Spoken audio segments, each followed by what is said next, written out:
Yo, what is going on, guys? Welcome back to the channel. Really quick, I just want to give y'all a huge shout out. Thank y'all for all the love and the support. I appreciate each and every one of y'all. And yeah, let's go ahead and get into today's video.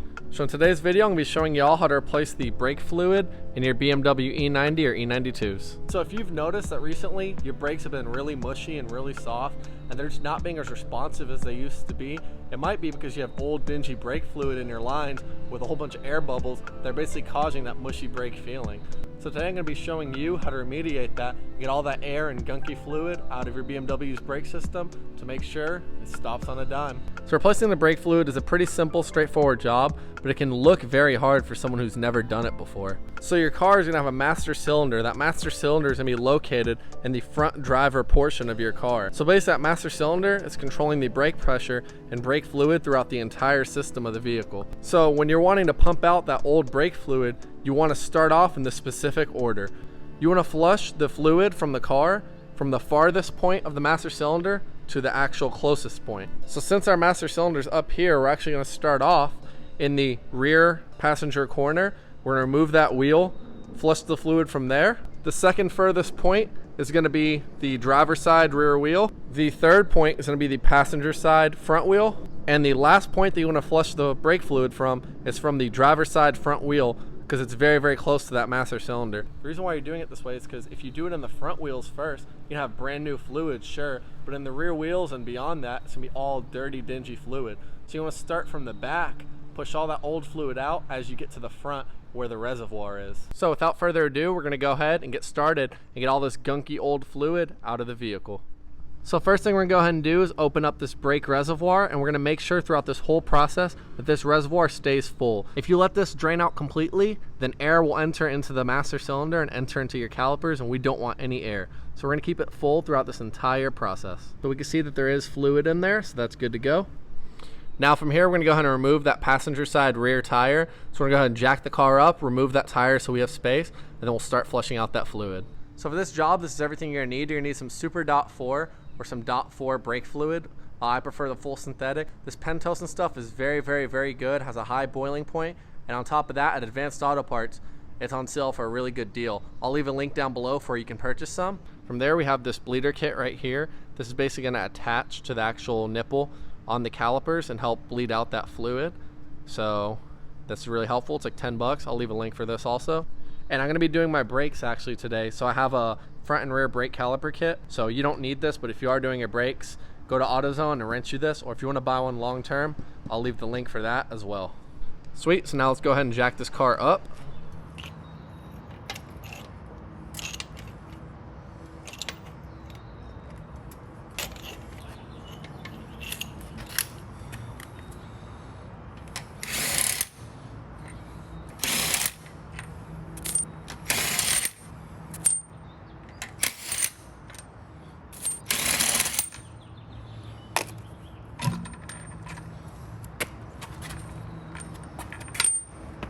Alright, so from here the wheel is off, so now we're going to go ahead and locate our brake bleeder screw.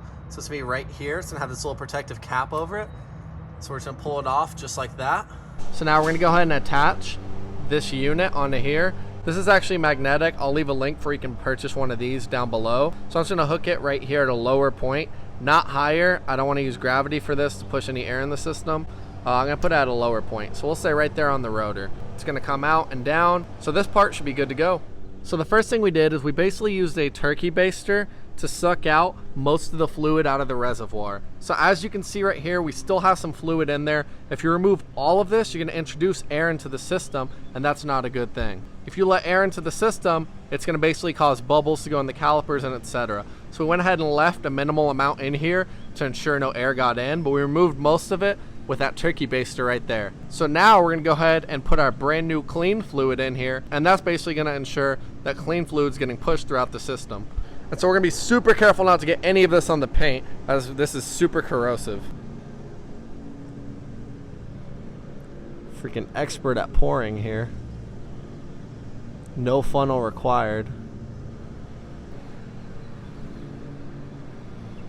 So now from here, since we have new fluid in the reservoir, you're gonna go ahead and start the bleeding process. And so now with this bottle right here, we're gonna fill it up a good amount with the new brake fluid. What this is gonna do is when you let off the brakes, it's going to ensure that once you let off, it's not sucking air back into the system because there's going to be brake fluid in here. So now from here, we're ready to go ahead and loosen this off. And we're actually going to use an adjustable for this. So we're going to loosen it a little more.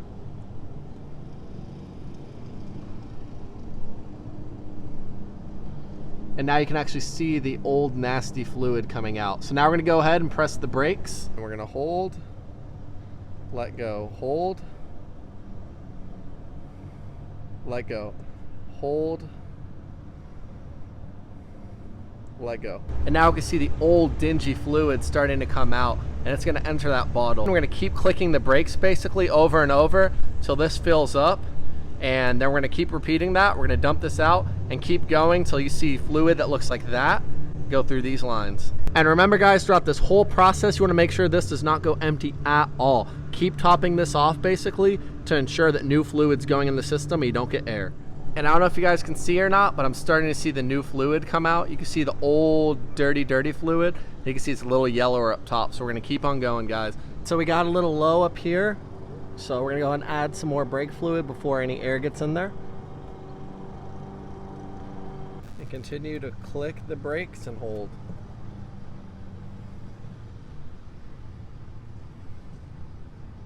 And y'all can see the fluid coming through is already looking a million times better. I think one more repetition and this should be good. And so we went ahead and just emptied this out into here because it got full, but you can see the fluid's looking way better, guys. And y'all can notice I left a little bit. Each time I'm emptying this, I'm leaving it at that line, because if you empty this completely, once you let go of the brakes, it's gonna immediately suck back in. It's gonna suck in air.